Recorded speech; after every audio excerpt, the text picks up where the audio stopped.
The humble carpenter of Nazareth had one time of special glory when he shone as the sun and he was visited from heaven by Moses and Elijah.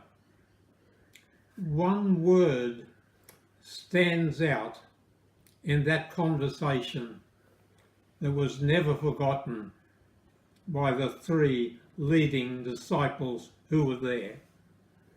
It was the word Exodus. Moses and Elijah spoke with Jesus about his coming Exodus. As you know, the word Exodus means going out.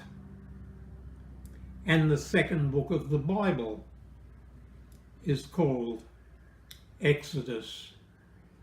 And it tells of the going out of captive Israel from their oppressors, the Egyptians.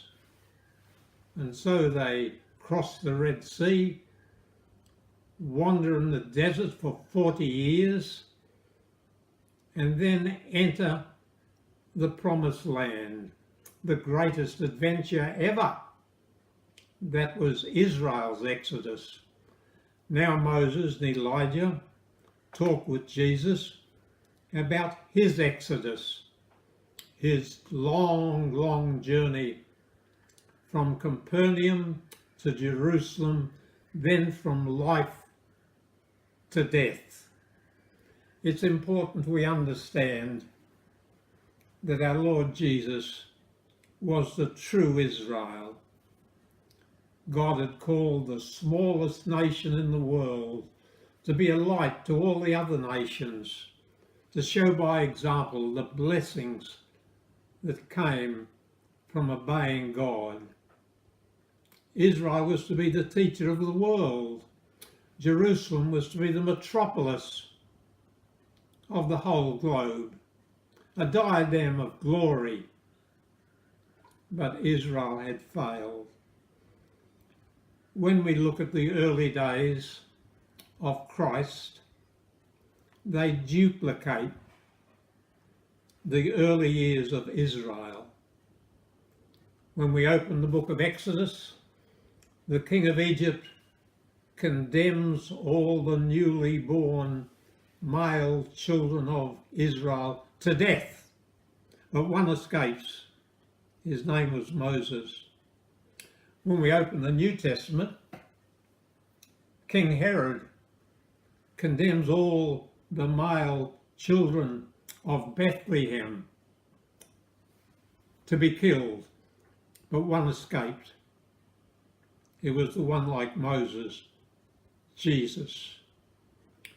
When Israel escaped from Egypt, they were baptized in the Red Sea, according to Paul the Apostle. And then came a period of 40 in the wilderness.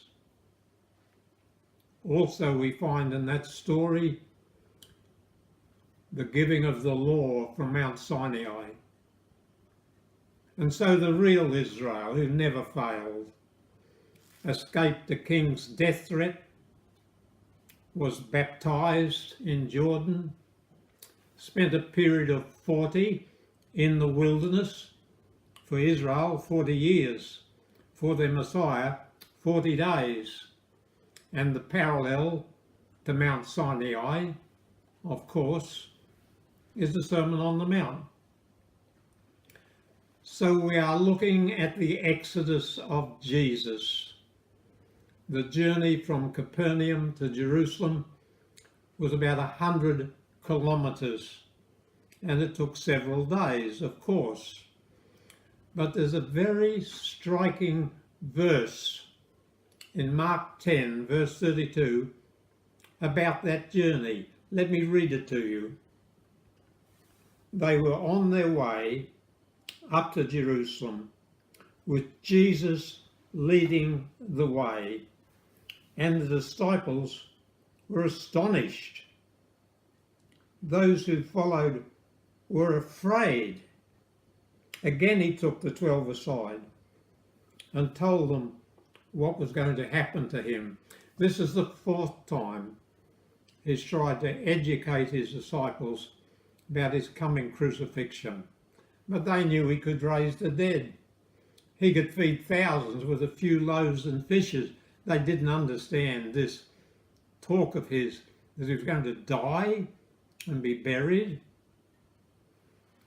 In confirmation of that fact, you read in Matthew 20 that after Jesus had told them for the 4th time what was ahead of him at Jerusalem, an exodus from life to death, the mother of James and John approached Jesus. And they say, and she says, "We have a request." "What is it?" said Jesus. And the mother and the boys request that in the world made new, John and James may sit by the throne of Jesus, one on the right and one on the left. So it's perfectly clear none of his followers have understood about the tragedy which he had warned them about repeatedly. They're just thinking of glory. Then Jesus says, as recorded in Matthew chapter 20, "You know that the rulers of the Gentiles exercise authority. You know that the people under the kings of the heathen have to do everything they're told. But it shall not be so among you. Whoever wants to be first will be last, but the last will be first. You are in this life to serve the world, to make it a better place. For the Son of Man came not to be served, but to serve, and to give his life a ransom for many." Now Jesus has told them about his death, but this is the first time he gives a reason for it. A ransom was a payment to free someone in captivity, like a slave, a prisoner. So Jesus says his coming death was to free the slaves of sin. Usually a ransom was accomplished by a kinsman. And there's one book in the Bible about a very special kinsman of Christ by the name of Boaz. His name meant a mighty man of valour, and he was a chief husbandman, and he married Ruth, a heathen girl, symbol of the Gentiles, who would be accepted by Christ. And Boaz is one of the ancestors of Christ. But Christ is the real ransomer. He will ransom the world by his death. He came to serve sinners. What a concept. He came to serve you and to serve me.